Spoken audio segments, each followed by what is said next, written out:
আসামের মুখ্যমন্ত্রীর সবথেকে বড় ঘোষণা, রাজ্যবাসীকে একসাথে ৩ মাসের চাল পাবেন। আসামের মুখ্যমন্ত্রী হিমন্ত বিশ্ব শর্মা রাজ্যবাসীর কথা চিন্তা করে একসাথে ৩ মাসের খাদ্য সুরক্ষার চাল বরাদ্দ করেন।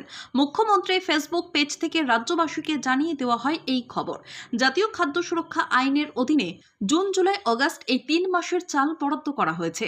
অসমের ৭০ লক্ষ পরিবারের ২ কোটি মানুষ বিনামূল্যে চাল পাবেন।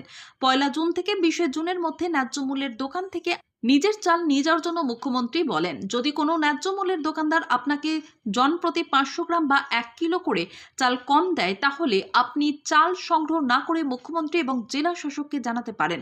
বিশেষ করে করিমগঞ্জ জেলার পূর্ব বদরপুর সমবায় সমিতি যে সকল ন্যায্য মূল্যের দোকান রয়েছে, সেই সব ন্যায্য মূল্যের দোকানে গ্রাহককে জনপ্রতি চাল কম দেওয়া হয় বলে একটি সূত্র জানিয়েছে। Bureau report, Badarpur, any.